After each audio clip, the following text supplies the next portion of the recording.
What is up, Whisper Nation? We are back at it. Episode 90 already, Austin, of the Fantasy Whispers.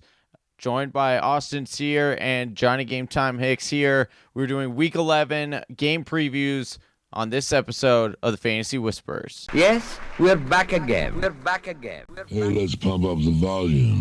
Right here.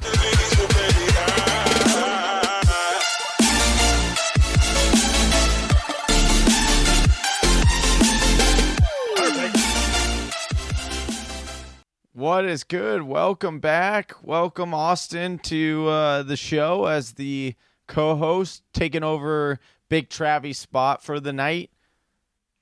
Glad to fill in while he's out. Episode 90, man. This is great. Week 11. How you feeling about it?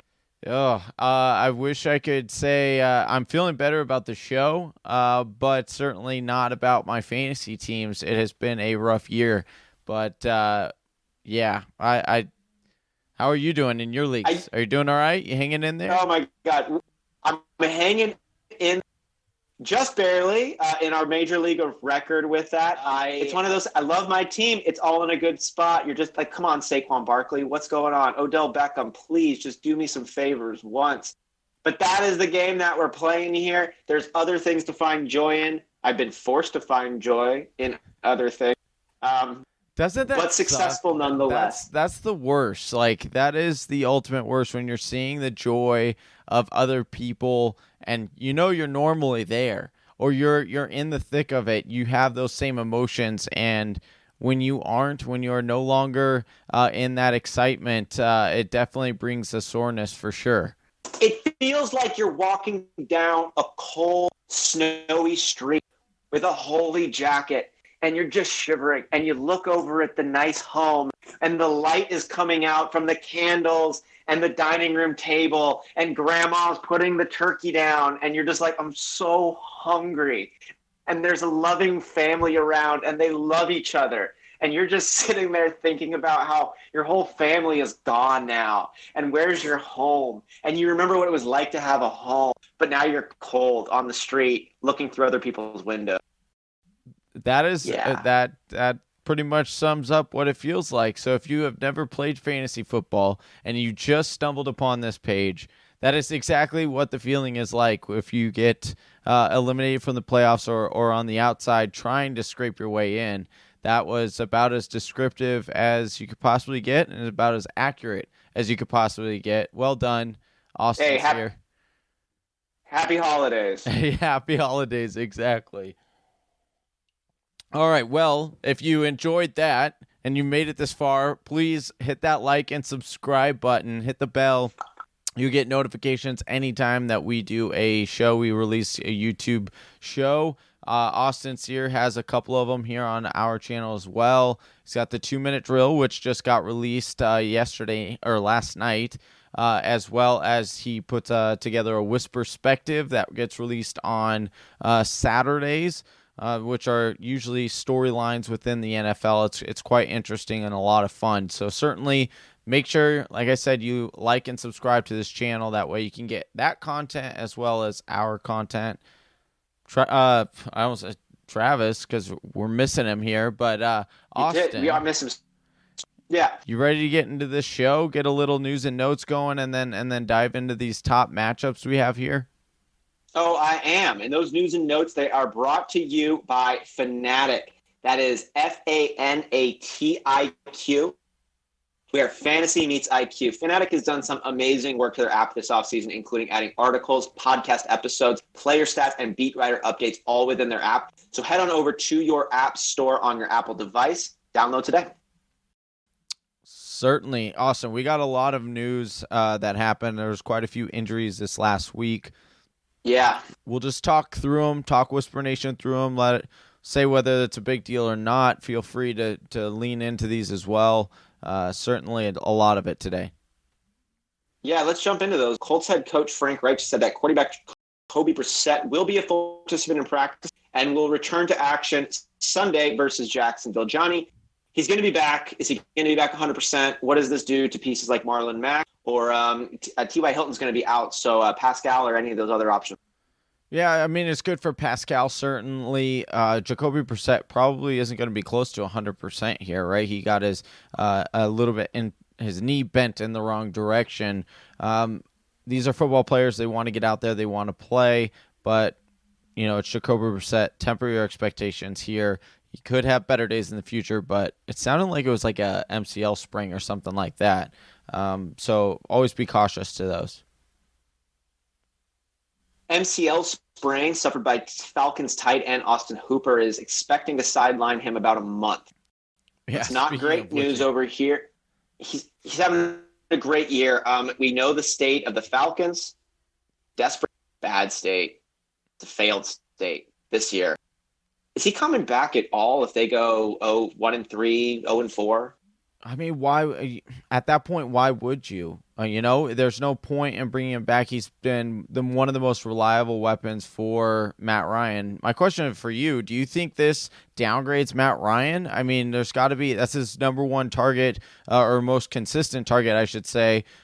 Julio obviously being the number one there, Austin. But what do you think? But this year, yeah. Do you think it doesn't? It doesn't upgrade. It doesn't upgrade Matt. That's for sure. You're taking options away. It's not going to make him better. Do I think that he still has talent around him? For sure.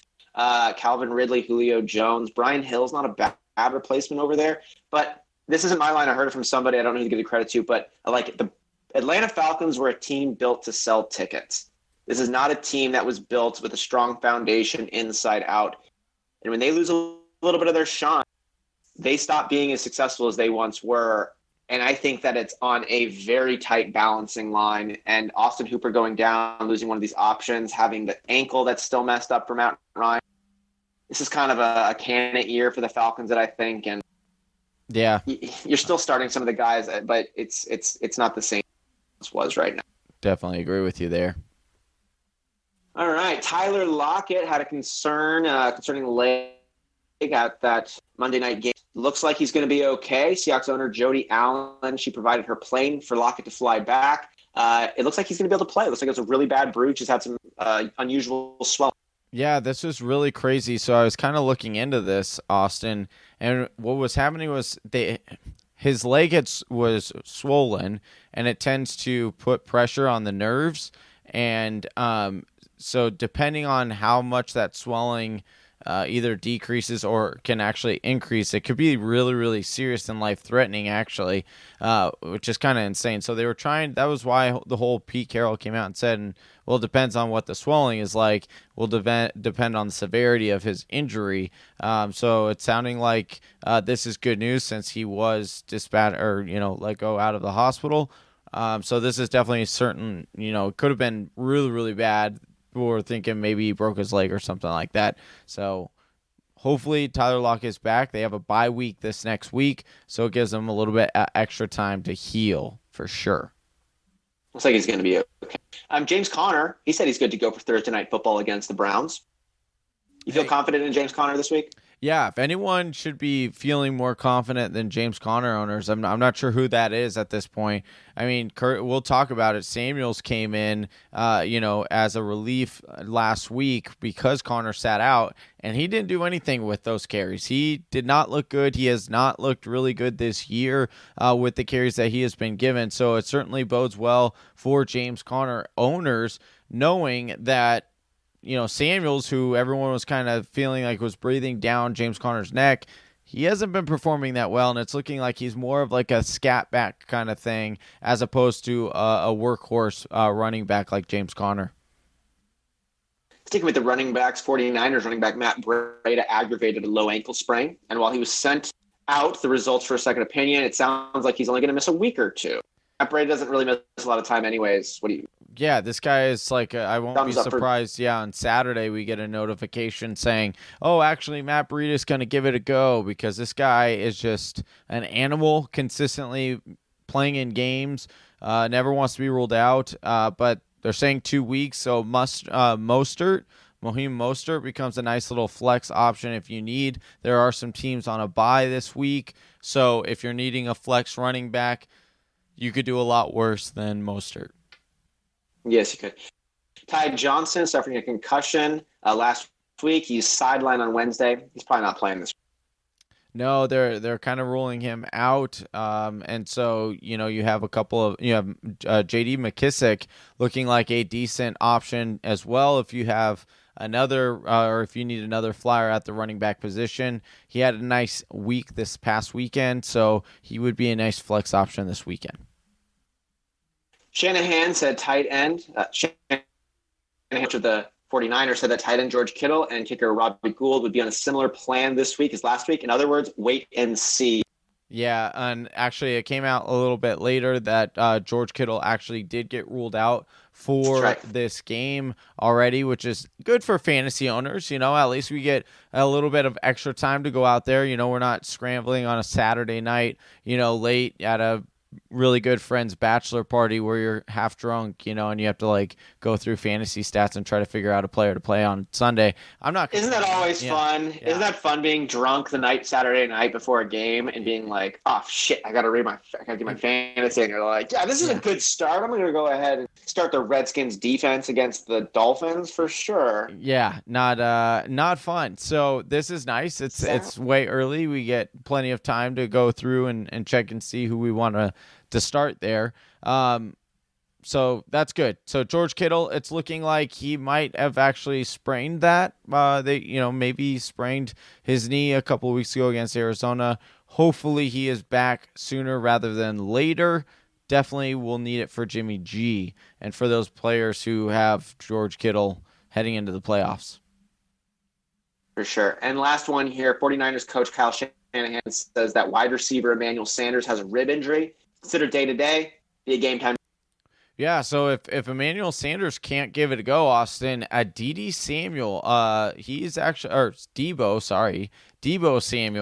wide receiver for the 49ers, he has looked really, really good. He is somewhat, some could say, picked up the slack for what we thought Dante Pettis could be. Another report came out today that Kyle Shanahan is not impressed with Dante Pettis and his performance on this year.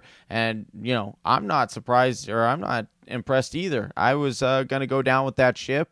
And then I did kind of bail when it was halfway out of the water. I pulled Titanic was sinking, and I jumped on one of the ships, Austin. I had to get out of there.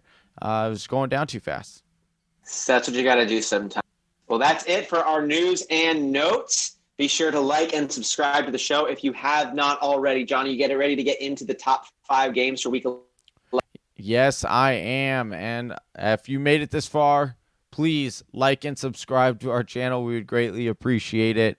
We love what we're doing here, and we want to continue to bring you content right here on this channel.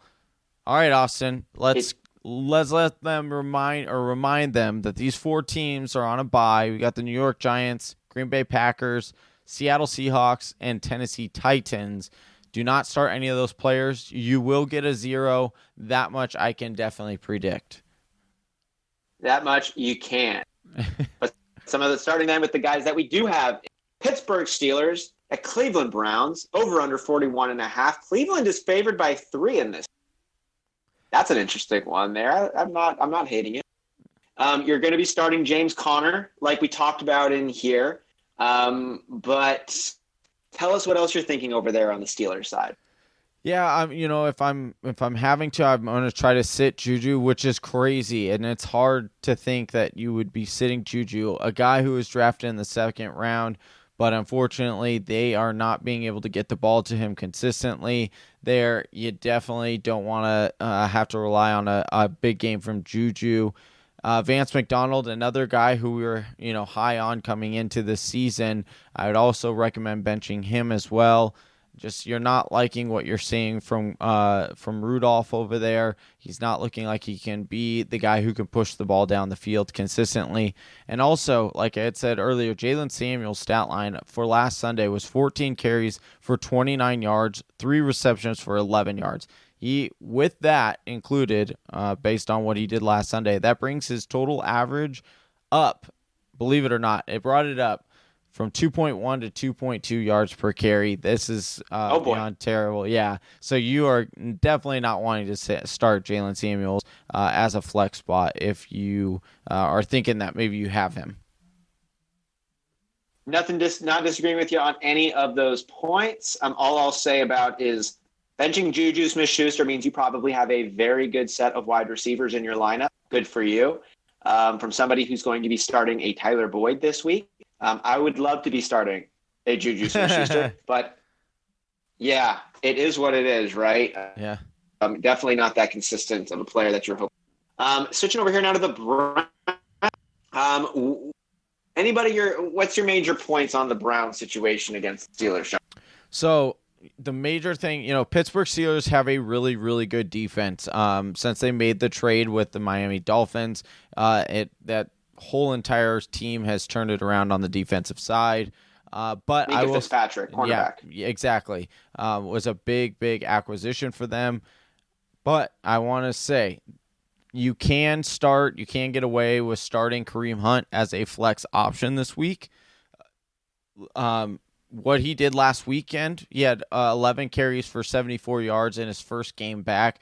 Not a ton of yardage, Austin, but he did get 11 targets. Most people that you're going to put in your flex, you probably aren't looking at 11 targets, so that's why I don't mind him. But this team is actually better. This defense is better against the run. However, I do want to mention with the Kareem Hunt thing, his 9 targets, so he had 11 total touches, 2 were rushes, 9 were targets, were third on the team. And the Browns ran what they called the pony personnel. I love this, the pony personnel, which is 2 running backs 43% of the time they are in Cleveland. So they're going to have them. They like to confuse the defense. They don't want to let them know which one they're going to be going to, either Nick Chubb or Kareem Hunt, both talented. But like I said, and like I alluded to earlier, the Pittsburgh Steelers defense over the last 6 weeks, no team has allowed fewer fantasy points to the running back position. They've allowed 3.5 yards per carry. They've held teams to 55.3 rushing yards per game, and they've only given up 1 touchdown over that span, Austin. So just temper your expectations with these running backs and this Cleveland Browns team, although we've had to do so through 11 or 10 weeks. So. And what I'd say with that is the 3.5 yards per carry that the Pittsburgh Steelers defense has allowed to the running back position is the exact same amount of yards per carry that James Conner has averaged all year. Wow. So 3.5 is 3.5. And this is a big rivalry game. It's going to be on in prime time. I know that it's Thursday, but these are 2 interdivisional opponents going head to head who both have something to prove. And when you have a divisional type game of 2 teams with something to prove, I think you can take a lot of these stats and take them with a grain of salt and say we're going to be dealing with a bunch of grown-ass men who are playing for something a little bit more on these ones. The talent on both of these teams is through the roof, from Juju Smith-Schuster to James Conner, Odell Beckham, Jarvis Landry, Kareem Hunt, Nick Chubb. Like, these guys can play. So what we can expect out of this game, it's a little bit different as far as I'm concerned, and I'm just excited to watch it. I think this is one of the best Thursday night games we've had in a while. Yeah, I'm excited for this Thursday night game. Don't tell Big Travie that. All right. No. Another game that Houston Texans. I am really excited for this game. Which one's that? This next game that we're about to talk about right here, the Houston Texans at Baltimore Ravens. Over under 50 points for Baltimore. Baltimore is favored by 4 points here. Austin, who you sitting? Who you starting?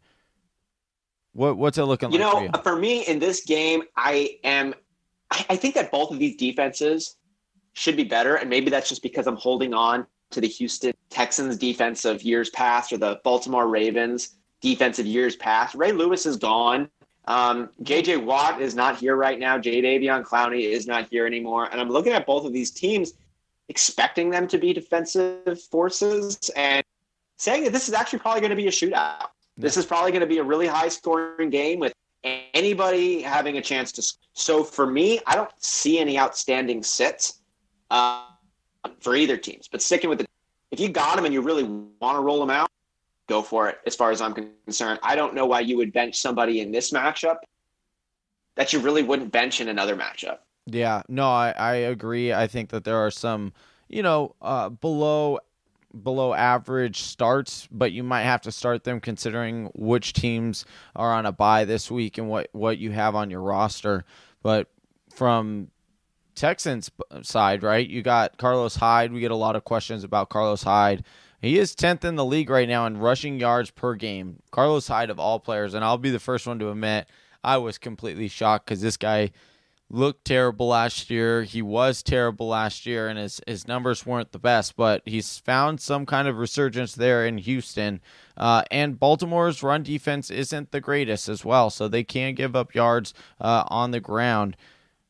But when I'm looking at the Ravens side, Austin, Yeah. and Houston, in regards to Houston, a lot of people are going to say, okay, well, this defense is terrible, which Houston's defense isn't the best. However, their run blocking is actually one of the best in the league. Houston ranks inside the top 8 and the fewest fantasy points allowed to running backs, coughing up only 70 rushing yards per game, 4 total touchdowns, and 4.1 yards per carry. So it'll be interesting because what is Baltimore very, very good at, and that is running the ball. Lamar Jackson, this is why, we talk about Lamar Jackson is a really good fantasy quarterback. He's a cheat code because even though his running game might be able to be stopped or slowed down, I don't know if you can stop Lamar Jackson's running game, but Lamar now has the ability to throw now against a defense that they do give up big yards in the passing game. Yeah, for sure. I think that anybody you're really going to be wanting to getting starting on this one has a likelihood of going off. Run game, passing game. If you got them, start them. And it's just going to be this is going to be a fantasy football game. I know that's an obvious statement. I just say that because I'm like, these guys are going to go off, and I'm just tempering my expectations because this feels like a game where really anything could happen. Yeah, similar to another interdivisional game. Moving on to our next one here. Did I miss anything on the previous matchup? No. Okay, good. Moving on. New Orleans Saints at the Tampa Bay Buccaneers. Over under is 50.5. High scoring game, favored by 5.5 points. On the Saints side, you're going to be starting your heavy hitters, Michael Thomas and Alvin Kamara, Drew Brees as well. What are you looking for, Johnny? So I'm excited for this game because I really want to see what Michael Thomas can do to this secondary. Tampa Bay is giving up on average 27.4 fantasy points per game to wide receivers who are averaging double-digit fantasy points coming into the game. That would be Michael Thomas, as we know, because he is the best wide receiver right now in the league. Drew Brees should have a nice bounce-back game. I know that we said to start him last week. It looked like a good matchup against Atlanta. I don't know what necessarily happened. It just happens to Drew Brees. He does this every single year. He has kind of a head-scratcher game. But Tampa Bay, if they're giving up so many points to the wide receiver position, you got to think the guy who's throwing him the ball, Drew Brees, is going to be that guy. And you look at it too, Tampa Bay has the number 1 rushing run defense. So look for Weird. Right. It's so odd. It's really, really odd. And here's the thing. You think too, because you're like, oh, they just pass, look at what they're giving up to the wide receivers. And to a point, yes, there is a lot. There's a lot of these games that are shootouts, but they do look good. Like when teams are running, they are pretty good at stopping it. So you put those two things together, you get the number 1 rushing run defense. Jared Cook. Yeah, that's an exciting play this one. I'm not feeling bad about it. We haven't seen a lot of Jared Cook and Drew Brees together this year. They're both healthy as much as they're going to be. They're together, and the Bucs been giving up like 11.7 fantasy points per game to the position. I think it's a good start this week to pull out Jared Cook. Yeah, I would agree with you there. I like that one if you definitely need to stream. On the Bucs side here, Mike Evans, Chris Godwin, you're going to start those. Those are guys that, you've come accustomed to starting.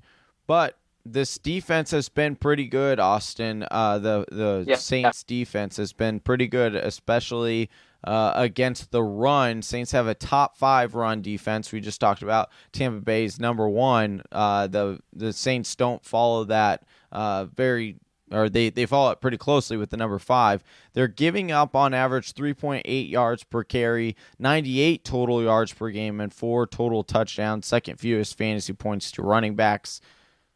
Ronald Jones, unfortunately, the storyline has to stop or come to a pause this week, I do believe, for Rojo. But I think better days will be ahead towards the end of this season. Yeah, I think that when you look at a lot of the specifics this week, it'd give you some reason to pause on Ronald Jones. I think that game flow is probably going to work against him. I mean, things go the way they're supposed to. You could see the Saints jumping out on this one, the Bucs playing catch-up. With that said, he's really worked his way into that and earned that top spot. And it's a starting defense in what could be a high-scoring game. If you got a better option, take the better option. But isn't that true? Player. Right, exactly. Period. Totally true. So, all right. And now that was the Saints and New Orleans game. The next one we're going to talk about is the New England Patriots at the Philadelphia Eagles Super Bowl rematch with a 44.5-point Patriots, 44.5-point over-under Patriots by 3.5. This is a really, man, I don't even know where to get started with this one. It should be high scoring, but it's probably not going to be. There's some people I like over on the Patriots side, less I like on the Eagles side. Johnny, why don't you cue us off? All right, so someone I'm going to say to sit would be Sony Michel. You definitely don't want to start him against, the Philadelphia Eagles have a really good run defense as well. They're amongst the top 5. But also, I just want to say, because, and a lot of people are going to probably at me, but we have seen and we have talked about the Patriots defense and how they are, ranked the top 5 if you, put their numbers against a running back or a wide receiver and all that. Their last game before their bye, they disappointed against Baltimore. I think they will continue that again this week against the Philadelphia Eagles. I think that Jordan Howard and Miles Sanders have the ability behind the number 1 run blocking offensive line and the number 1 problem for the New England Patriots, and this is why the Baltimore Ravens were able to do what they were able to do, is because they are able to run against the Patriots are not good against stopping the run, and so therefore I think that the Philadelphia Eagles can have the right game plan in place to where they will be able to run all over, and I think that they'll be able to score against this Patriots defense. And as long as Carson Wentz doesn't throw an interception or turn over the ball, which he happens to be one of the lowest in the league right now in sack percentages, so at 16.5. I think that owners of the Patriots who have been accustomed to getting 20, 25 points a game are going to be very disappointed this week. Yeah, I'd agree with all of those things there. And while the Patriots defense is a wild one in that they cause a lot of turnovers and they force a lot of fumbles from the running back position, but you're exactly right. The yards per carry you can deliver against the Patriots is higher than you might expect. You saw it last week with Baltimore when they played Cleveland before that. Yes, they forced 2 fumbles out of Nick Chubb's hand, but he also ran for 130 yards on 20 carries, which is 6.5 yards per carry. So you can run, but you're going to probably turn the ball over. They're going to get game flow in their favor. The Patriots are going to dominate the time of possession. That's what they're about. But they're going against their unique counterpart in some ways. Counterpart is way too generous a term, but it wasn't when they got defeated in the Super Bowl. Doug Peterson, they run a smart team over there in Philadelphia. They have some pieces that I think could give the Patriots a really hard time, specifically those 2 running backs mentioned over there. Sticking with the Philadelphia Eagles, Jordan Howard and Miles Sanders, I feel okay with them as well. Carson Wentz, I have him in my league of record. I'm not going to be starting Carson Wentz this week, though, and I'm going to try to avoid Alshon Jeffrey as well. Yeah, you certainly for the Alshon Jeffrey, if anyone's wondering, he'll be matched up against the Patriot, one of the Patriots' best corners, who has been locking down wide receivers. So that's why you'd try to sit Alshon if you can. Another one actually is Zach Ertz, which might surprise you. Zach Ertz has been having a down year. He currently is tight end 10. I know he had a bit of a breakout game. Some would say 9 for 103 and 1 against Chicago, but over this year, he has had 46 receptions. And of those 46 receptions, only 3 of them have come in the red zone. So he's not getting the giant. He doesn't have the touchdown upside that he once had. And the Patriots have coughed up just 2.9 receptions per game, 32 yards per game, and 2 touchdowns to the tight end position. So not a lot. Now, I do expect Zach Ertz to get a little bit more than what they are giving up currently, just because it is Zach Ertz and he is one of the most talented tight ends. But I don't expect a big day for Zach Ertz.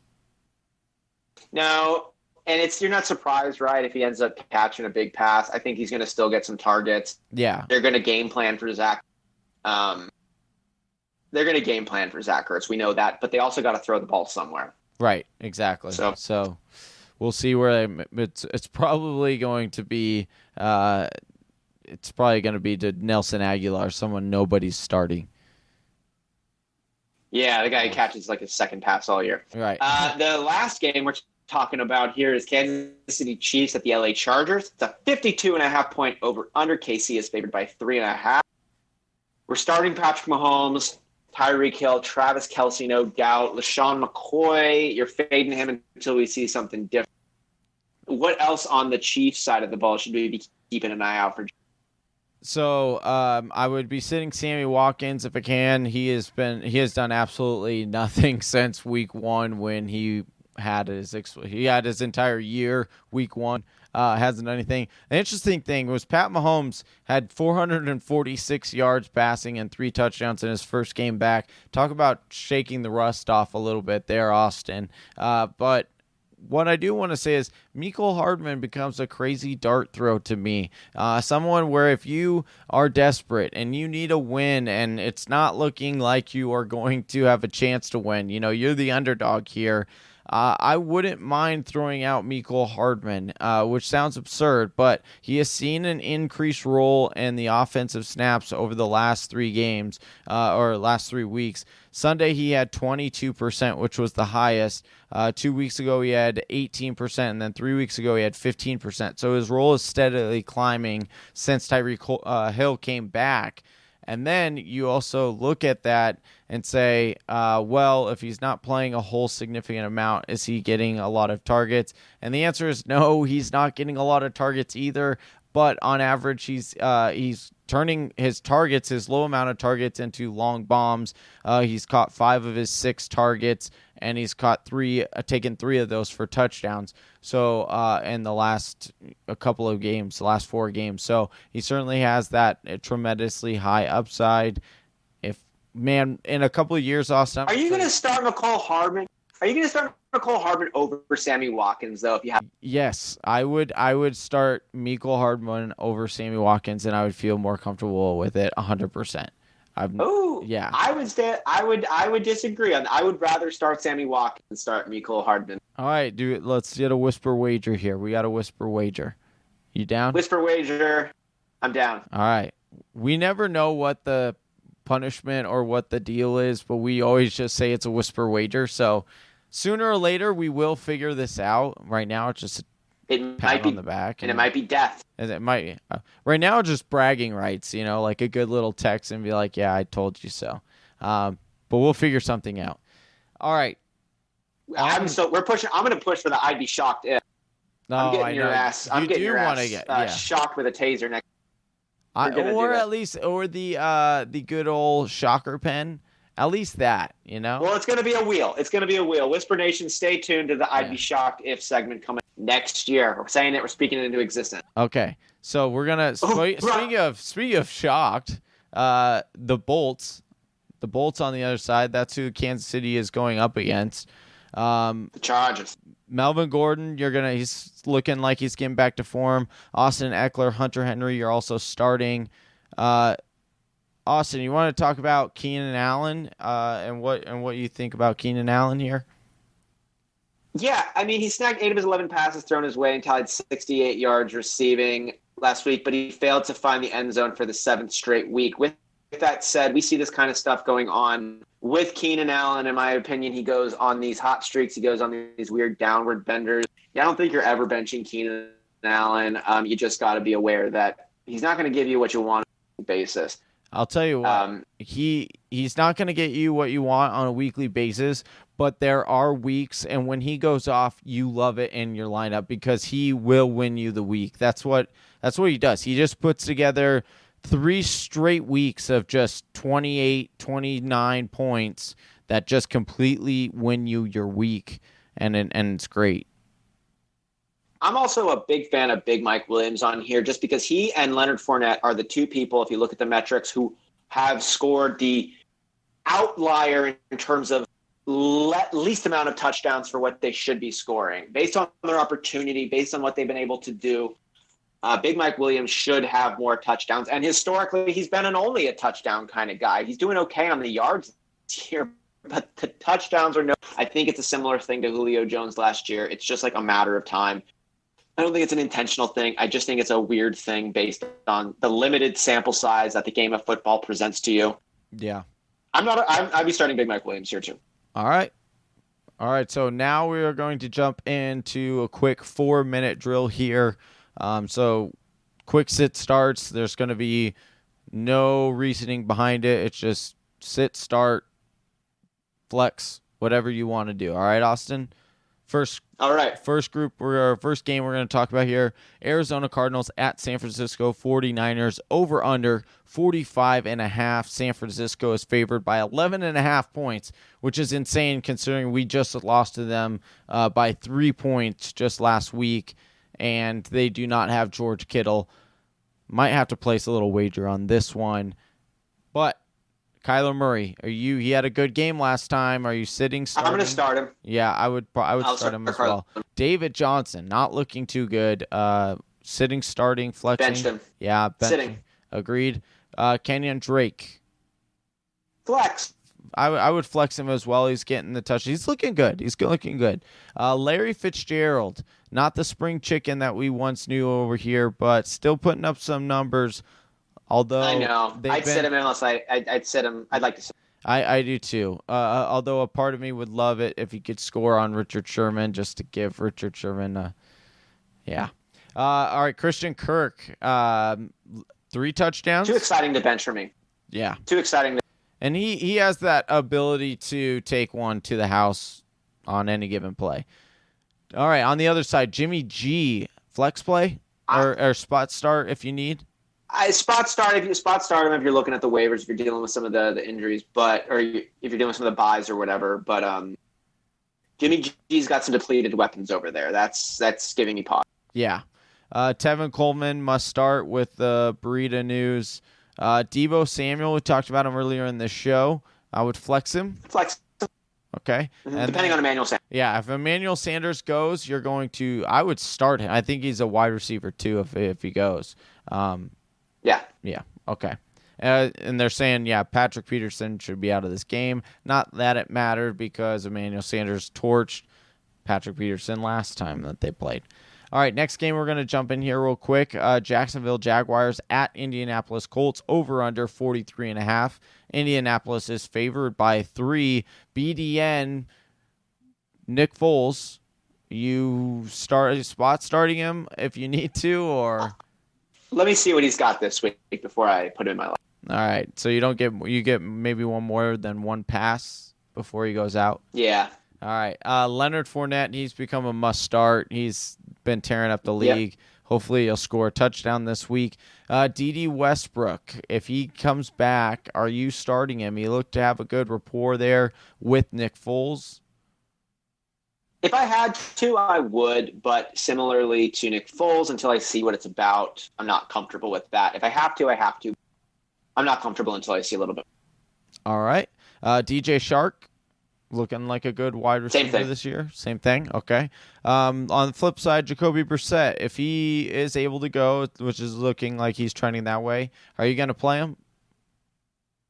I don't like playing people the first week back after, so I would not. Yeah, I 100% agree. Marlon Mack looking like a good running back. I would say.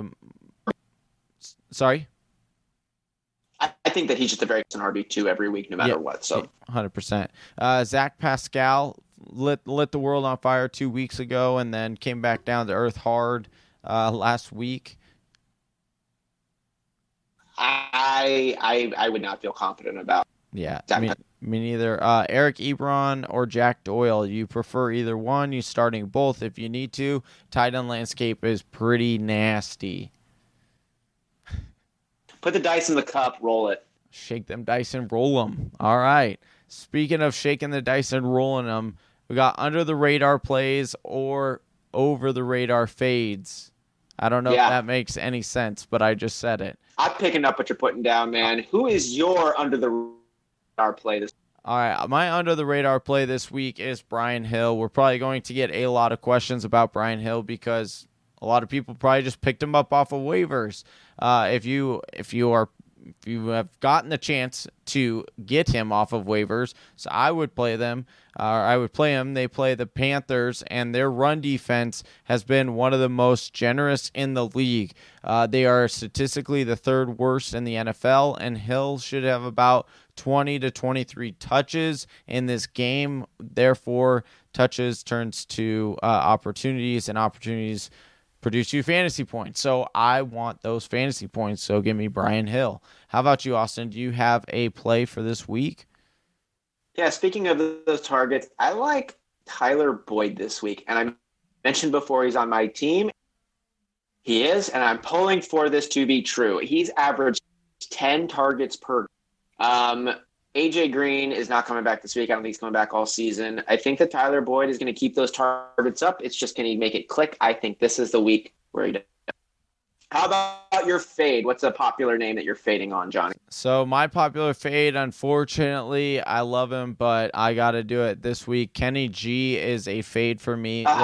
Listen, Matthew Stafford is still dealing with his mysterious back injury that popped up unexpectedly, but they knew about it since last year, kind of injury. So that means that there is a backup quarterback now for the Indianapolis Colts. And although Kenny G had a fine week last week against the Bears aren't what we thought they were. This week, they, however, go up against the Dallas Cowboys, who have allowed 6.7 pass yards per attempt and the second fewest fantasy points to wide receivers. Worse, Kenny G should line up most often against Byron Jones, who is only conceded about a 57.8% catch percentage and a 0.82 yards per snap. So not a lot given up when facing Byron on that side of the field. So I would be sitting Kenny G if I have the ability to. Austin, what is a fade for you? And some ladies, mine on this week. Yeah, some ladies aren't going to be too excited with you. Well, you can still look at him. You can still do whatever it would be you're doing. I just hope that he's not in your starting lineup, and that is Jimmy Garoppolo. I like it. This matchup, normally I get it. He's going against the Arizona Cardinals, torched them last time they played for 4 touchdowns. My thing here is that receivers matter, and before Emmanuel Sanders got over there, Jimmy Garoppolo was underperforming, should have been doing better, wasn't anything close to a stud. Emmanuel Sanders, let's just go ahead and say that he's not going to be in there. Let's say George Kittle's not going to be in there. We're dealing with a lot of weird receiver options. They're a run-heavy team. I think that this is a guy that you're hoping for a lot from this week, given the matchup, the numbers, everything there. But when it comes down to it, I'm not surprised if he's throwing for like low 200 yards, 1 passing touchdown, and hopefully a turnover as a Cardinals fan. Yeah, I would I hope he doesn't do well. That's what I hope for sure. All right. Well, I hope that you have a wonderful rest of your night, Whisper Nation. Thank you so much, Austin Sear, for joining us today and filling in for Big Travie. Like I had said before, make sure you check out Austin's 2-minute drill and his Whisper Perspective. That'll be out this week. If you want any more fantasy football content, please head on over to thefantasywhispers.com and check us wherever you can get podcasts. Any last words, Austin, for this week? I'm out. All right. Until next time, I'm Johnny Game Time Hicks. That's Austin Sear, and we're out of here. Peace. Thank you for listening to the Fantasy Whisperers podcast. You can hear more from John and Travis on Google Play, SoundCloud, and iTunes. You can also follow us on Instagram, Facebook, and Twitter at TF Whisperers.